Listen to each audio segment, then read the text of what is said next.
Hello everyone, this is Defense Politics Asia, and this is the Frontline Changes report for the day of 1107 for the 6th of March. And happy birthday if you are having birthday today.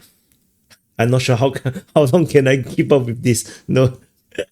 So anyway, let's start off with the Kursk front as usual. We always go the clockwise direction for the Frontline Changes report. And the first one is Krylovka. This front line is looking very erected right now. The Russian forces have punched all the way through this forest in the south of Krylovka after yesterday's big change. Yesterday was around 2 kilometers. This time around, the protrusion is now an additional 4.3 kilometers. This is a bit of a ridiculous right now. This is pretty big. The Ukrainians claim that this is because the Russians used a significant number of servicemen from North Korea. Yeah, I'm not sure. Honestly, I'm really not sure. Like, even with the capture of the so-called the North Korean soldiers, I really still not entirely sure if the North Koreans really was operating in huge numbers or in any combat roles. Like, I'm really not too sure. So just take it as it is. The Russian forces, which if it includes North Koreans, have punched out in this way. The fact that there is this kind of impossible salient here suggests that the Russians should have this area as well. But of course, I'm not going to just map it myself. We're going to wait for more evidence, but definitely there can't be Ukrainian troops on the eastern part of the river, of the Swell River. So this is the frontline change over at Krylovka. They are just around 1.3 kilometers from the border with Ukraine. So this is going to be pretty significant. So this is a very, very shocking change. And I did mention that this is likely to happen due to the fabbings, right? Like, you have this this erection and then this fabbing. So clearly there's going to be some results.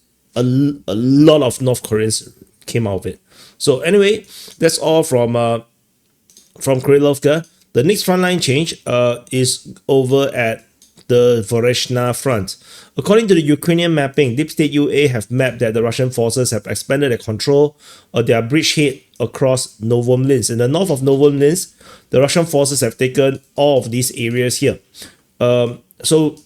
Massively expanding their foothold over on the western bank of the Oskil River. With this, it looks almost certain that the Russians will never be able to be ejected from Oskil unless they do not want to defend it, which is always a possibility because the Russians sometimes is quite unpredictable. But as an active front line, I think this is pretty solid right now for the Russians. Novomlinsk is as such secured, and so this is the main thing over here. The length of this front line is 3.7 kilometers, so it's pretty long. So that's all from the Vesna front. The next frontline change is at Zaporizhia, it's just south of this position. This is also Deep State UA. They have mapped that they have control of the entire western outskirts of Zaporizhia. So mainly it's just this. This is a Ukrainian claim. So this comes in line with their previous claim that they have taken the forest north of Zaporizhia. In their mapping, they show that the Russians have the eastern part of Zaporizhia as well as the forest. So that's the assumed front line from the Ukrainian side. So that's all from Zaporizhia. The next frontline change, we go to Nadia. So where's Nadia? So over at the Borova front, geolocation of Russian forces on the west of Nadia confirmed Russian advance on the western part of Nadia, securing the tiny village, if it's even a village. So mainly that's about it from this region here. Largely straightening the front line all the way to Kopanki, which is over here. So that's all from Nadia. The next frontline change is over at the Blahodatne front. So over at the Blahodatne front, Sivas front. At the Blahodatne, geolocation of Russian forces again expanding Russian control of Blahodatne. So this is like, I think from my reporting, this is probably the most consistent and most committed attack into Blahodatne by the Russians in a long time. So this is actually pretty significant. So, but that's all from Blahodatne. And the next one line change, we go to Chasiv Yar. So over at Chasiv Yar, a new geolocation have dropped, and this is pretty significant because you can see this area here. This is Chasiv Yar, right? The Russians actually punched southward geolocation of Russian forces hitting into the rear position. Sorry, this is my WhatsApp. Hit to the rear position of Chasiv Yar, and this is actually very unusual because there is a possibility that Ukrainians are still at the front line, the center of Chasiv Yar, and this is actually a hit into the rear position. And on top of that, it looks like the spiderweb road. This road here, this is all covered with anti-drone netting. Looks like it's working very well for the Russians. According to Kremlin Caprice, the description of the video is a large number of armored vehicles in the city of Chasiv Yar, and the armored group achieved new position in Zaporizhia micro district. So Zaporizhia is no, this is not Zaporizhia. Is this Zaporizhia? No idea.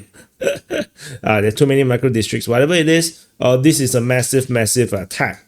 Look like the drone netting is working to allow the Russians to pump in a lot of armored vehicles. So they are now on the verge of attacking into the rear positions of the Ukrainian front line. Chasiv Yar is now in danger. The advance is around 700 meters. So let's see how this continues to play out. Very interesting development over at Chasiv Yar. The next front line change, we go to the Toretsk front. At the Toretsk front,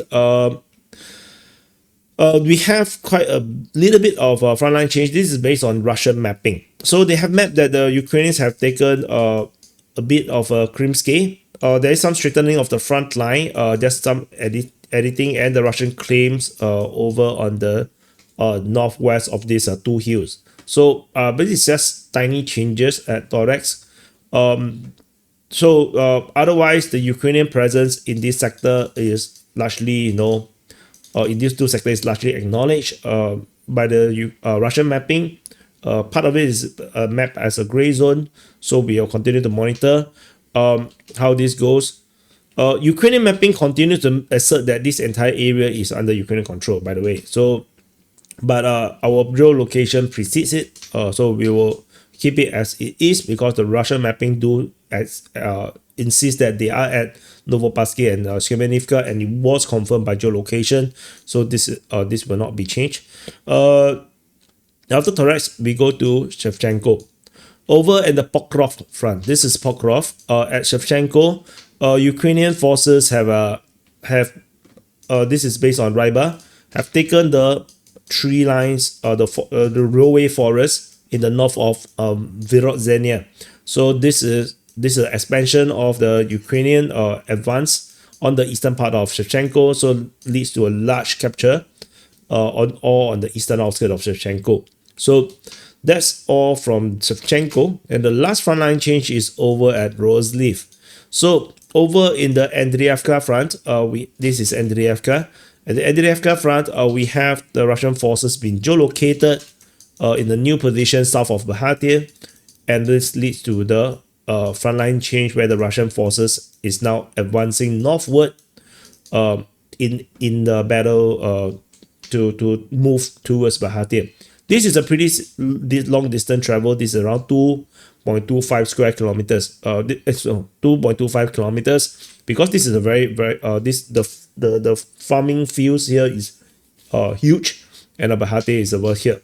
So which is why it does feels a bit weird. But if you zoom in to this extent, you can see that it's just all field and very long tree lines around here. So anyway, that's it for all the frontline changes. And let's do some mathematics. Ukrainians have a lot of changes as well. So we will do some mathematics and calculations. So where's my calculator? The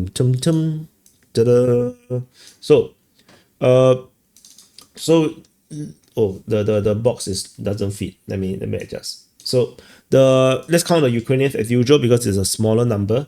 0.62 plus 0.09 plus 0.95. The total is 1.66.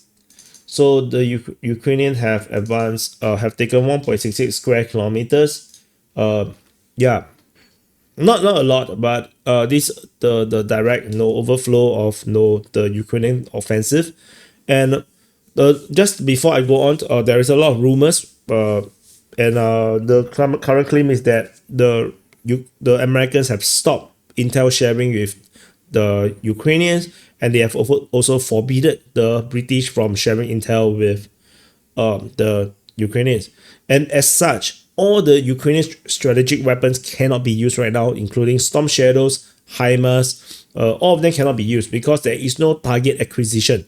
There is basically no intel on where the Russians are, and the Ukrainians do not have the capability to actually find where the Russian real positions are. As such, strategic weapon cannot be used. So we shall see whether this is true. I think this is the latest rumor right now.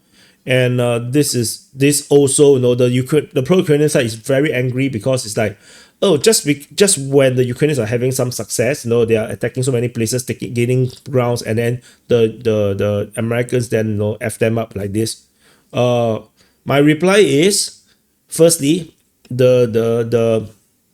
these successes, these limited tactical success in localized positions are not going to make strategic changes. Secondly, because the Russians are doing this kind of advances every single day, it's not like this little bit of advance is going to change the tide of war. Like, unless the Russians totally stop gaining grounds, then maybe. But the other thing is that that's the reason why you don't your relationship with the Americans. The pro-Ukrainians are so egoistic and so disregard the reality, of the sense of what is real. Like they are so pro-Ukraine to the point where as if that is their son or that is their lover or something, like as if Ukraine can have no fault. This is ridiculous. And they were so pissed off with America, with Trump and whatnot, and they fully encouraged and they celebrated Zelensky's outrage at the White House, calling the so-called hypocrisy of the Americans. And here you have it. Have fun, man. So this is actually honestly part of the work culture. The work culture teaches you to care more about feelings than reality. Instead of hardening your character and take failures and setbacks in the face, and then become better, become stronger, they want you to to cry outrage and and want other people to give in to you so that you can have your win and so that you can feel better about yourself. Ukraine war is like a woke war, it's honestly dumb. And you can see the moment this wokeness, this self-entitlement clashes with Trump, and Trump of course just slap it down, and now we're going to see the result. And if this shutting down of Intel is true and it continues for another 1 month, I think this 1 month we're going to see a lot of frontline changes. Yeah, you see, I tie it back to the frontline changes. You see, this is the wave. A wave through many things. Huge. Okay, anyway, let's count the Russian frontline. So the frontline captures from the Russians 1.12 plus 2.73 plus 2.84 plus 1.47 plus 0.46 plus 0.13 plus 0.48. The total area captured is 13.23 square kilometers, and the Russians are back to their usual area captures. So around 10 plus square kilometers. So the Russians are not stopping despite the Ukrainian spring offensive, limited spring offensive. I have to say, I never say it's super uber duper. I didn't say that. It's just a limited spring offensive because the Ukrainians can no longer afford to do a super duper uber offensive. At least for now, unless they have secrets up their sleeves, which I doubt they have. So. And they definitely cannot do it without the American support in terms of intel satellites and targeting information and whatnot. So that's for sure. So anyway, that's it. A lot of geopolitical news. I try to cover if I can, but yeah, a bit of a low energy days, depressive times, and also low views. And anyway, thank you for watching. That's why you need to subscribe, press the like button, support DPA to reach the 100,000 subscriber goal. We are not too far away on the grand scale of things. So help us reach before June. That would be nice. Not sure if I will ever get there, but no, let's see. Thank you for watching, and I'll see you guys in the next update.